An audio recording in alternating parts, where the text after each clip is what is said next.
नमस्कार दोस्तों, पुनः स्वागत करते हैं आपके अपने YouTube चैनल नवोदन क्लासेस के इस प्लेटफॉर्म पे। दोस्तों, इस प्लेटफॉर्म के माध्यम से हम भारत का भूगोल पढ़ रहे हैं। भारत के भूगोल के अंतर्गत एक क्लास नंबर 29 है।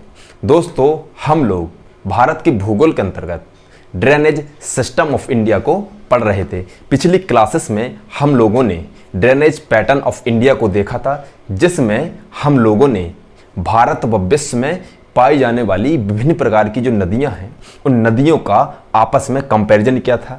किस प्रकार से एक नदी दूसरे नदी के बहाव से, स्वरूप से, प्रकृति से अलग होती है। आज हम इस ड्रेनेज सिस्टम ऑफ इंडिया के अंतर्गत पाए जाने वाले एक महत्वपूर्ण चैप्टर को पढ़ने जा रहे हैं, सिंधु अपवाह तंत्र। कहने का मतलब है भारत में जो नदियों के तंत्र हैं उन कई महत्वपूर्ण नदियों के तंत्र में एक महत्वपूर्ण नदी का तंत्र है, वो है सिंधु अपवाह तंत्र, जिसमें एक नहीं बल्कि कई अनेकों सहायक नदियों के द्वारा एक महत्वपूर्ण अपवाह बनाती हैं। तो चलिए दोस्तों शुरू करते हैं सिंधु अपवाह तंत्र को। देखिए, सिंधु अपवाह तंत्र। दोस्तों, सबसे पहले हम समझते हैं इस नदी की शुरुआत कहाँ से होती है, कहाँ पर जाती है, कहाँ से यह बहती है। कहने का मतलब है सिंधु नदी का जो रास्ता होती है, जो उसका जीवन है, कहाँ से उसका उद्गम होता है, कहाँ इसका जीवन समाप्त होता है, उसके बारे में हम देखेंगे आज। देखिए, सिंधु नदी की जो शुरुआत है वो चीन में स्थित तिब्बत से शुरू होती है। यहाँ से यह शुरू होती है, ये उत्तर पश्चिम में फ्लो करती हुई इंडिया में प्रवेश करती है। लद्दाख केंद्र शासित प्रदेश में यह उत्तर पश्चिम की ओर बहती हुई लेह, कारगिल, बलूचिस्तान से जाती हुई यहाँ पर एक तिरछी मोड़ यू शेप में बनाती हुई और पाकिस्तान में पीओके में अंदर करते हुई पाकिस्तान में जाती है। इसके बाद ये पाकिस्तान में बहती हुई विभिन्न प्रकार की महत्वपूर्ण सहायक नदियों के मिलते हुए यह अपने जल को अरब सागर में गिरा देती है। कहाँ गिरा देती है? सिंधु नदी का जो मुहाना है, सिंधु नदी का जो पानी है, पूरा जो पानी है वह अरब सागर में जाता है। तो यहाँ पर क्वेश्चन आता है कि कहाँ से शुरुआत होती है, तो तिब्बत से शुरुआत होती है। कहाँ पर अपना मुहाना बनाती है? यह अरब सागर में अपना मुहाना बनाती है। अभी हम पूरी चीज़ों को देखेंगे, सिंधु नदी से रिलेटेड हर एक चीज़ को देखेंगे।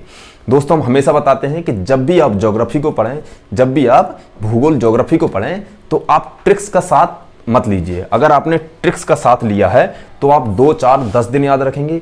इसके बाद जैसे ही समय गुजरेगा आपको वो जो ट्रिक्स होंगी वो एक के ऊपर एक चढ़ना शुरू हो जाएंगी, तो आपको वो भूल जाएंगे। अच्छा है कि जब भी आप ज्योग्राफी को पढ़ें आप मैप के माध्यम से पढ़ें। जितना आप ज्योग्राफी को पढ़ेंगे, मैप के माध्यम से पढ़ेंगे, उतनी अच्छी आपकी ज्योग्राफी होना शुरू हो जाएगी। दोस्तों, अगर आप ज्योग्राफी को पढ़ाते हैं तो अच्छा है कि आप मैप के द्वारा किसी को पढ़ाएं। अगर आप ज्योग्राफी को पढ़ते हैं तो अच्छा है कि बगल में आप मैप को रखें, क्योंकि बिना मैप के आप ज्योग्राफी पढ़ेंगे तो याद तो हो जाएगी, लेकिन कुछ दिनों बाद, कुछ समय बाद वो भूल जाएगी। तो चलिए दोस्तों शुरू करते हैं ज्योग्राफी में एक इंपोर्टेंट चैप्टर, सिंधु अपवाह तंत्र। देखिए, सिंधु अपवाह तंत्र, सबसे पहले हम इसके कुछ इंपोर्टेंट पॉइंट्स को देखेंगे। उसी से देखिए सिंधु अपवाह तंत्र, इंडस रिवर सिस्टम। देखिए, सबसे पहले इंडस रिवर्स के कुछ इंपोर्टेंट पॉइंट्स को देखते हैं, इसी से नदी की पूरी चीज हो जाएगी। देखिए, इंडस रिवर के बारे में, यह भारतीय उपमहाद्वीप का एक महत्वपूर्ण अपवाह तंत्र है। जैसा कि सिंधु अपवाह तंत्र भारत का एक महत्वपूर्ण अपवाह तंत्र है, असलियत में हम कहें तो सिंधु अपवाह तंत्र भारत ही नहीं बल्कि विश्व का एक महत्वपूर्ण अपवाह तंत्र है। नेक्स्ट देखते हैं। देखिए, सिंधु नदी की जो लंबाई है, सिंधु नदी की जो लंबाई है वह लगभग 2880 किलोमीटर है। कहने का मतलब है सिंधु नदी एक अंतर्राष्ट्रीय नदी है, क्योंकि सिंधु नदी एक नहीं बल्कि 3 देशों से होकर बहती है। इसका उद्गम स्थान चीन से होता है, इंडिया में बहती है। इसके बाद पाकिस्तान में सबसे ज़्यादा बहती हुई अपना मुहाना बनाती हुई अरब सागर में अपने जल को गिरा देती है। तो इसकी जो लंबाई है वो लगभग 2880 किलोमीटर है। देखिए, इंडिया में सिंधु नदी अपवाह की जो लंबाई है वह इंडिया में 709 किलोमीटर है। 709 किलोमीटर इंडिया में है ओवरऑल कितनी है 2880 किलोमीटर।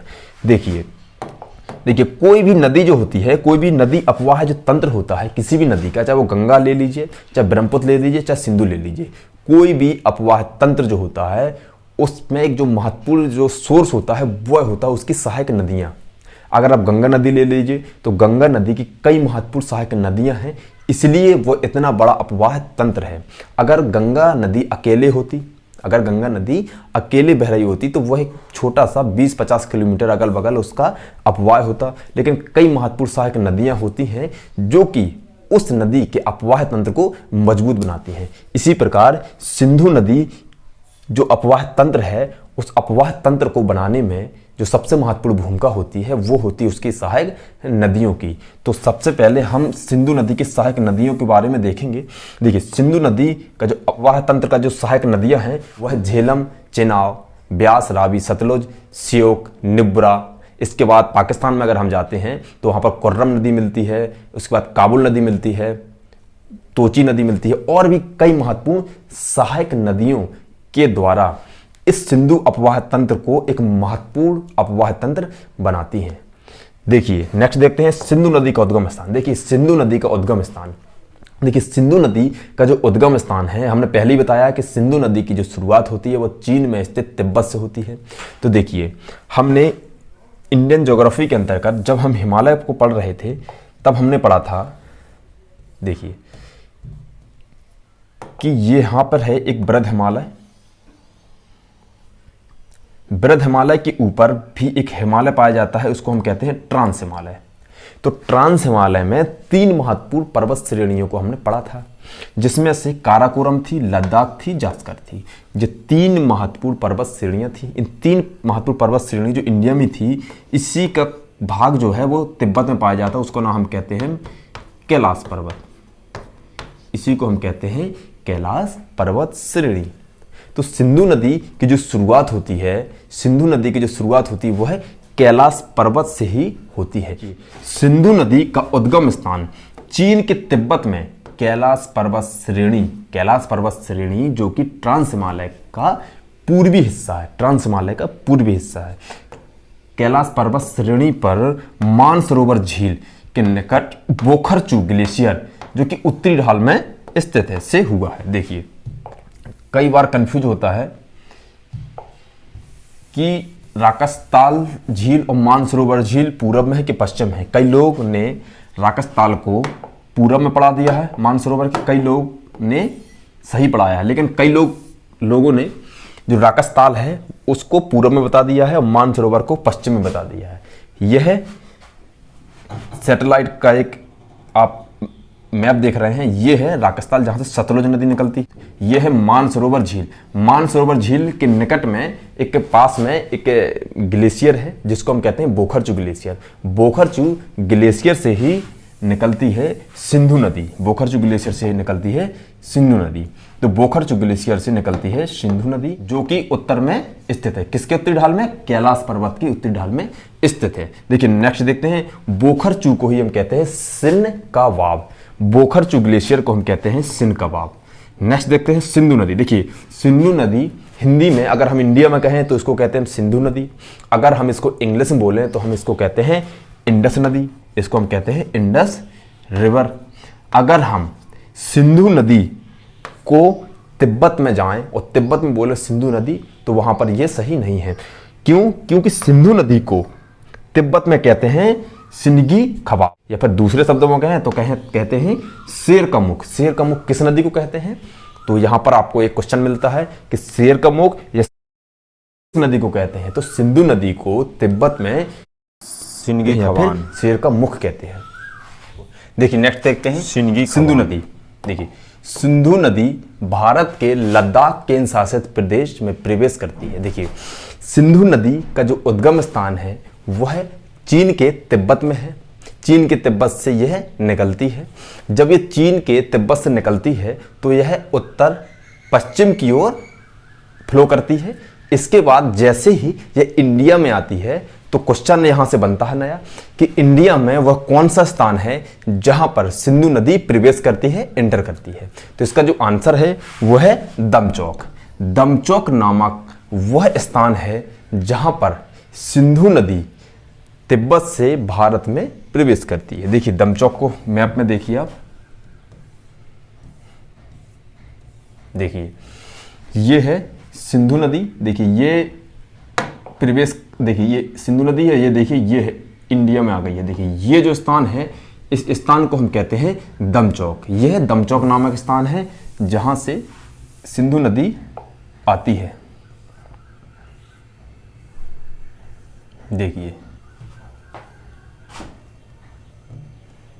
देखिए नेक्स्ट देखते हैं, सिंधु नदी लद्दाख श्रेणी व जास्कर श्रेणी के बीचों बीच बहती है। देखिए जो ट्रांसहिमालय है उसमें 3 महत्वपूर्ण पर्वत श्रेणी आती थी। पहला है काराकोरम, फिर है लद्दाख, फिर है जास्कर। तो ये जो नदी है सिंधु नदी है वो 2 महत्वपूर्ण पर्वत श्रेणियों से बहती है। क्वेश्चन आ सकता है किन 2 महत्वपूर्ण पर्वत श्रेणियों के बीचों बीच सिंधु नदी बहती है? तो आपका जो आंसर होगा वह है लद्दाख श्रेणी व जास्कर श्रेणी के बीचों बीच सिंधु नदी बहती है। किस दिशा में? पूरब से पश्चिम की ओर। देखिए सिंधु नदी लेह से होते हुए, सिंधु नदी लेह से होते हुए लद्दाख, कारगिल व बलूचिस्तान में बहती है। देखिए इसको भी हम थोड़ा सा मैप से समझेंगे। देखिए आप जितना ज़्यादा ज्योग्राफी को मैप से पढ़ेंगे उतनी ज़्यादा आपको समझ में आएगी। देखिए यहाँ पर ये सिंधु जो नदी है, देखिए ये सिंधु नदी यहाँ से आ जाती है दमचौक से। देखिए ये फ्लो कर रही है। देखिए ये है सिंधु नदी। देखिए यहाँ पर एक शहर है लेह, यहाँ पर एक शहर है लेह।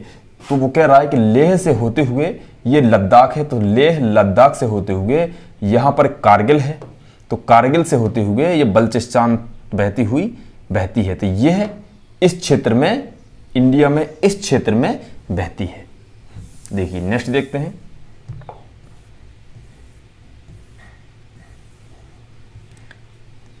देखिए बूंजी गार्ज, यह भी एक सिंधु नदी अपवाह तंत्र में एक इंपॉर्टेंट पॉइंट्स है। बूंजी गार्ज, देखिए गार्ज क्या होता है, हमने पहले ही बताया है कि जब कोई नदी, स्पेशल पूर्ववर्ती नदी, जब कोई नदी बहती है तो बीच में आने वाले जितने भी मृदा होती है, जितनी भी चीजें होती है वो अपने साथ बहा ले जाती है। लेकिन ये नदियां 1-2 साल नहीं बल्कि करोड़ों सालों से बह रही हैं। तो क्या होता है कि नदी पर्वत चोटियों को भी काटना शुरू कर दिया, अपरदित करना शुरू कर देती है। तो ये सिंधु नदी जो है, उस सिंधु नदी ने भी अपनी घाटी को बना रखा है कई सालों से। तो सिंधु नदी की एक महत्वपूर्ण विशेषता है, ये देखिए, ये आप जो गार्ड दिख रहा है, देखिए ये पहाड़ है और एक ये पहाड़ है और बीच में सिंधु नदी फ्लो करती है। सिंधु नदी ने इस गार्ज को खुद बनाया हुआ है, कई लाखों करोड़ों सालों से यह बह रही है, उसी ने यह बनाया हुआ है। तो देखिए बूंजी गार्ज विश्व का सबसे ऊंचा गार्ज है, जिसकी ऊंचाई समुद्र सी लेवल से 5181 मीटर है। 5181 मीटर इसकी ऊंचाई है। और यह गिलगित के समीप, गिलगित क्या है? गिलगित एक शहर भी है और गिलगित एक नदी भी है। यह गिलगित के समीप है। क्वेश्चन आ सकता है कि बूंजी गार्ज किसके पास है? तो गिलगित के समीप से बूंजी गार्ज हो गया और नंगा पर्वत के उत्तर में स्थित है। अभी हम थोड़ा सा बूंजी गार्ज को बताते हैं मैप के माध्यम से ही। देखिए जो नंगा पर्वत से चिल्लास से पाकिस्तान में प्रवेश करती है, जिस तरह से अभी बताया था कि सिंधु नदी 3 महत्वपूर्ण देशों में बहती है, चीन में बहती है, इंडिया में बहती है और पाकिस्तान में बहती है। अभी हमने बताया था कि जैसे ही दमचौक से इंडिया प्रवेश करती है, उसी प्रकार इंडिया से भी यह नदी पाकिस्तान में जाती है। तो क्वेश्चन आ सकता है कि वह कौन सी जगह जहां से इंडिया से पाकिस्तान में यह नदी प्रवेश करती है? तो वह स्थान है चिल्लास वह नामक स्थान है जहां से इंडिया से पाकिस्तान में सिंधु नदी प्रवेश करती है। आइए नेक्स्ट देखते हैं। देखिए यह नदी गिलगित शहर से गुजरती है। कौन सी नदी? सिंधु नदी। देखिए चिल्लास भारत से प्रवेश करने का स्थान है। भारत से पाकिस्तान प्रवेश करने का स्थान कौन सा स्थान है? चिल्लास नामक स्थान है जहां से सिंधु नदी प्रवेश करती है। देखिए इसको हम थोड़ा सा देखिए ये सिंधु नदी बताया था, ये सिंधु नदी बहती है, इसके बाद ये सिंधु नदी यहाँ पर बूंजीगाज, देखिए आप बूंजीगाज को भी बताते हैं, चिल्लास को भी बताते हैं। देखिए ये यहाँ पर जाती है, ये यू टर्न ले लेती है और ये पाकिस्तान में चली जाती है। ये है गिलगित नदी, ये गिलगित नदी है। यहाँ पर है बूंजीगाज। बूंजीगाज देखिए जब कोई नदी बह रही हो, दो पहाड़ों के बीचों बीच कोई नदी बह रही हो, तो एक समय ऐसा आएगा कि वह दो पहाड़ियों से कभी ना कभी कोई ना कोई पहाड़ को काटेगी। तो ये सिंधु नदी ने अपने दक्षिण की ओर कौन सी यहां पर है, जास्कर श्रेणी को काट दिया है, जास्कर श्रेणी को काट दिया और ये दक्षिण की ओर पीओके में अंदर चली जाती है और फिर ये पाकिस्तान में जाती हुई अपने पानी को अरब सागर में गिरा देती है। अब यहां से क्वेश्चन आते हैं कि बूंजीगाज कहां पर है, तो ये किसके समय, देखो नंगा पर्वत, ये है नंगा पर्वत, नंगा पर्वत के उत्तर में स्थित है, ठीक है। इसके अलावा ये कहां पर है, और गिलगित शहर के पास में ही है, ठीक है, गिलगित के पास है, नदी के पास है, ठीक है। अब देखिए एक नई चीज आई थी, चिल्लास। देखिए ये हमारा मुख्य भूमि है इंडिया की, लेकिन इस एरिया को पाकिस्तान ने अपनी की ओर अपनी तरफ कर लिया है, ठीक है। तो यहां पर है चिल्लास, नंगा पर्वत के पश्चिम उत्तर में है चिल्लास। यह नामक चिल्लास स्थान है जहां पर ये सिंधु नदी प्रवेश करती है पीओके में, पाकिस्तान में। यह चिल्लास नामक स्थान है जहां पर प्रवेश करती है, अभी हमने इसमें देखा था। देखिए चिल्लास, ठीक, चिल्लास वह स्थान है जहां पर पाकिस्तान में प्रवेश करती है। नेक्स्ट, सिंधु नदी की सहायक नदी है। देखिए सिंधु नदी की जो कई महत्वपूर्ण सहायक नदियां हैं, उन कई महत्वपूर्ण सहायक नदियों में कुछ नदियां पूरब से मिलती हैं, कुछ नदियां पश्चिम से मिलती हैं, कुछ नदियां दाएं से मिलती हैं, कुछ नदियां बाएं से मिलती हैं। तो यहां पर क्वेश्चन कभी कभी आते हैं कि कौन सी नदी दाएं से मिलती है, कौन सी नदी बाएं से मिलती है। तो हम अभी देखेंगे सिंधु नदी से मिलने वाली, दाएं से मिलने वाली, बाएं से मिलने वाली। देखिए सहायक नदियां बाएं से मिलने वाली, देखिए सीधा समझिए, ये इंडिया हो गया, यहां बांग्लादेश है, म्यांमार है, इस तरफ पाकिस्तान है, अफगानिस्तान है। अगर आप दाएं बाएं समझेंगे तो इसी से समझिए ये सिंधु नदी बह रही है, इस तरफ से इंडिया से आने वाली नदियां ये बाएं ओर मिलने वाली नदियां हैं, ये दाएं ओर पाकिस्तान से आने वाली दाएं ओर से मिलने वाली नदियां हैं। तो देखिए बाएं ओर से मिलने वाली मतलब बाएं ओर से इंडिया से आने वाली महत्वपूर्ण नदियां, उसमें से देखिए ये 5 नदी महत्वपूर्ण हैं, झेलम, चेनाब, रावी, ब्यास, सतलुज। ये तो प्रमुख 5 नदियां होंगी। इसके अलावा और कौन सी नदियां हैं जो बाएं ओर से मिलती हैं? तो देखिए जास्कर एक महत्वपूर्ण नदियां है जो कि जास्कर पर्वत श्रेणी से निकलती है। इसके अलावा सोहन नदी, सिगार नदी, कुन्हार नदी और किशन गंगा व स्याग नदी। जब हम सिंधु की सहायक नदी अभी पढ़ेंगे तो इन सभी नदियों को के बारे में पढ़ेंगे, कौन सी नदी कहां से निकलती, कहां ये मिलती है।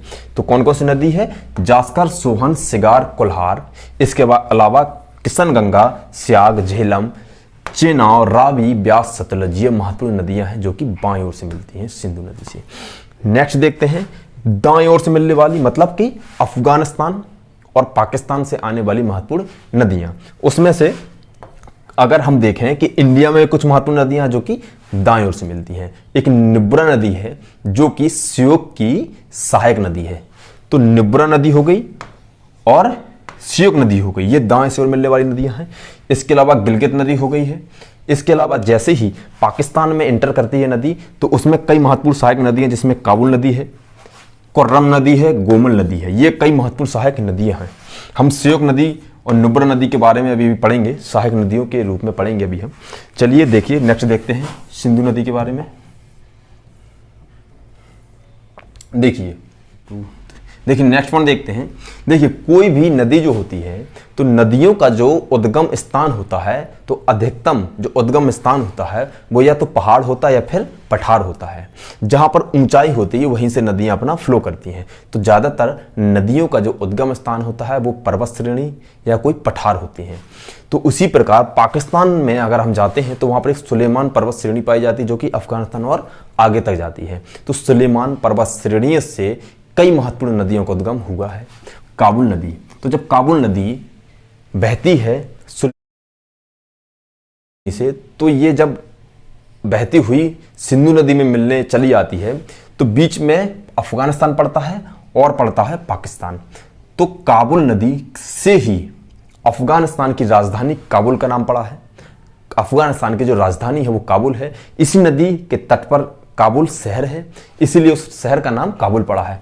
और फिर ये पाकिस्तान में आती है तो कई महत्वपूर्ण सहायक नदियां इस काबुल नदी की बनती हैं, जो कि कहने का मतलब है काबुल व उसकी कई महत्वपूर्ण सहायक नदियां सिंधु नदी में अटक नामक स्थान पर मिलती है। यहां से क्वेश्चन आ सकता है कि काबुल नदी व उसकी सहायक नदियां किस जगह सिंधु नदी में मिलती है, तो वो स्थान है अटक नामक स्थान। ठीक है, नेक्स्ट देखते हैं। सभी नदियां, देखिए अभी हम वही बता रहे, सभी नदियां सुलेमान पर्वत श्रेणी से निकल करके अंततः सिंधु नदी कराची के पूर्व में अरब सागर में जाकर अपना जल गिराती हैं।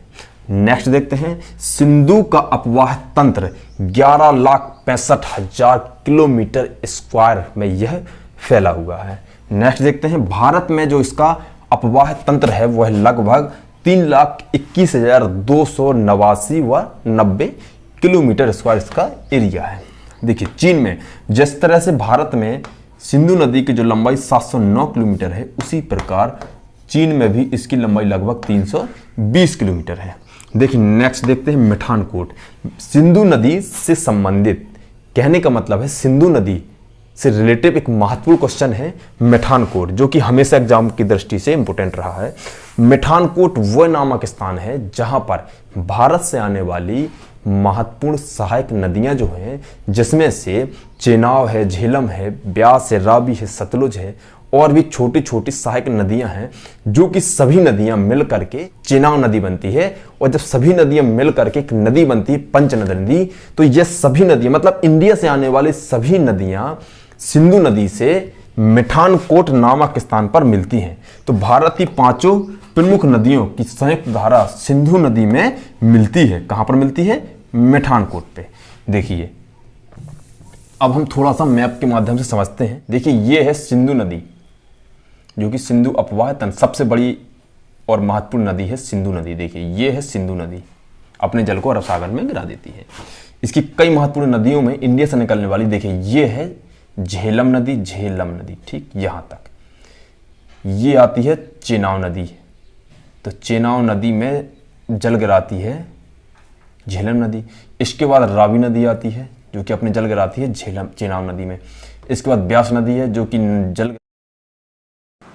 सतलुज में, उसके बाद ब्यास के जल को लेते हुए अपने जल को गिराती है चेनाब नदी में। तो ये जब यहां मिलती हैं तो एक जो प्रमुख नदी मानी जाती है वो मानी जाती है चेनाब नदी। तो चेनाब नदी जब ये 5 नदी मिल जाती है तो इसको कहते हैं पंचनद। 5 नदियां जब मिल जाती हैं तो उसको कहते हैं पंचनद। पंचनद नदी जब सिंधु नदी में मिलती है तो उस स्थान को हम कहते हैं मिठानकोट। तो मिठानकोट नामक स्थान पर 5 नदियां सिंधु नदी में मिल जाती हैं। देखिए अब हम एक छोटी सी सिंधु नदी की कहानी के रूप में पढ़ते हैं। इसको हम कहानी के रूप में देखते हैं। अभी हमने सिंधु नदी अपवाह तंत्र के बारे में वृहद रूप से देख लिया है कि हमने सिंधु नदी के बारे में एक एक चीज को देख लिया है। आने वाली क्लास में हम लोग सिंधु नदी के कुछ महत्वपूर्ण जो सहायक नदियां हैं उन सहायक नदियों को देखेंगे। देखिए अब हम सिंधु नदी को एक कहानी के रूप में देखते हैं। अगर हम किसी चीज को कहानी के रूप में पढ़ेंगे तो हमें थोड़ा सा जल्दी समझ में आ जाएगी। देखिए सिंधु नदी के कहानी के रूप में पढ़ते हैं। देखिए सिंधु नदी का जो उद्गम स्थान है वह है कैलाश पर्वत श्रेणी पर स्थित, कैलाश पर्वत श्रेणी पर मानसरोवर झील के निकट बोखरचू ग्लेशियर से इसका उद्गम स्थान माना जाता है। इसके बाद यह नदी अपनी जो दिशा है वह उत्तर पश्चिम में प्रवाहित होती है।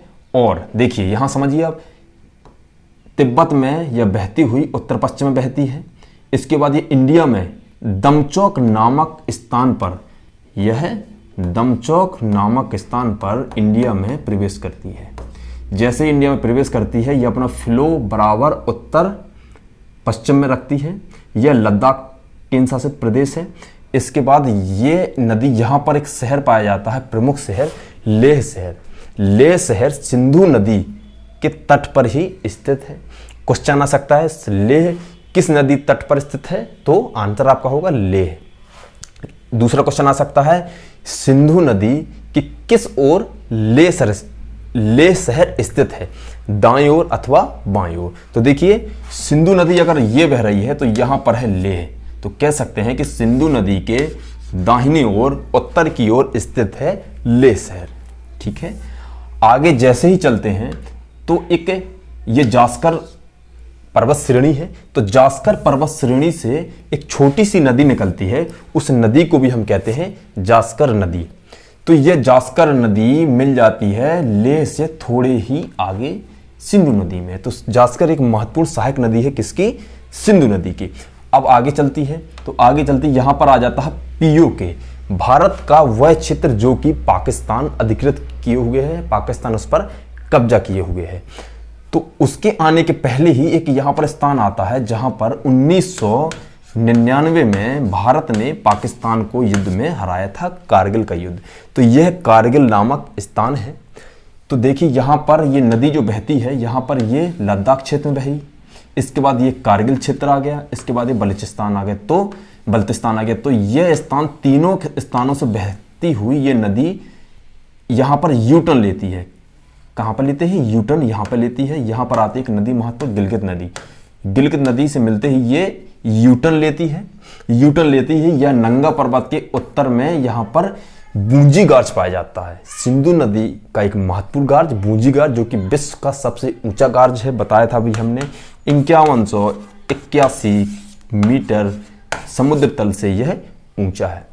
इसके बाद सिंधु नदी पूरब से पश्चिम की ओर बहना शुरू करती है और यहां पर एक और नामक स्थान पाया जाता है, उसका नाम है चिल्लास। चिल्लास वह स्थान है जहां पर सिंधु नदी भारत से पाकिस्तान में प्रवेश करती है। आगे चलते हैं तो देखिए अभी तक तो ये भारत की महत्वपूर्ण सहायक नदी थी। अब जैसे ही पाकिस्तान प्रवेश करती है तो पाकिस्तान की भी कई महत्वपूर्ण सहायक नदियां इसमें मिलती हैं। तो देखिए ये जैसे ही ये चलती हैं तो देखिए ये है यहां पर से निकलती काबुल नदी, काबुल नदी आती है तो यहां पर मिलती है कुनार नदी, स्वात नदी, ये महत्वपूर्ण सहायक नदियां जो कि मिलती हैं अटक में, किससे? सिंधु नदी से। आगे और आगे चलती है नदी तो यहां पर है कुर्रम नदी, कुर्रम नदी की महत्वपूर्ण सहायक नदी है तोची नदी, जो कि मिलती है सिंधु नदी में। आगे चलती है यह है गोमल नदी, ये मिलती है सिंधु नदी में। और आगे चलते ही देखिए ये है झेलम, ये है चेनाब, ये है रावी, ये है ब्यास, ये है सतलुज। यहां पर सभी नदियां मिलती हैं। तो यहां एक नदी का नाम बदल जाता है, उस नदी को हम कहते हैं पंचनद। पंचनद नदी सिंधु नदी में मिलती है, उस स्थान को कहते हैं मिठानकोट। तो मिठानकोट नामक वह स्थान है जहां पर भारत से आने वाली 5 महत्वपूर्ण सहायक नदी सिंधु नदी में मिलती हैं। तो मिठानकोट नामक वह स्थान है जहां पर भारत की 5 महत्वपूर्ण सहायक नदियां मिलती हैं सिंधु नदी में। तो दोस्तों अभी हमने सिंधु नदी के बारे में पूरा उसका जो सफर है 2 मिनट में अभी हमने देखा है, किस तरह से शुरुआत होती है और उसके बाद सिंधु नदी पंचनद से मिलने के बाद मिठानकोट से फिर यह अरब सागर में अपना जल गिरा देती है। ये लिखा एरबियन सी, ये अपने जल को अरब सागर में गिरा देती है। तो दोस्तों आज हमने सिंधु अपवाह तंत्र को विस्तार से देख लिया है, सिंधु नदी को हमने विस्तार से देख लिया है। सिंधु नदी की कई महत्वपूर्ण सहायक नदियां हैं। आने वाली क्लासेस में हम लोग सिंधु की महत्वपूर्ण सहायक नदियों के बारे में देखेंगे। तो चलिए दोस्तों बने रहिए, धन्यवाद।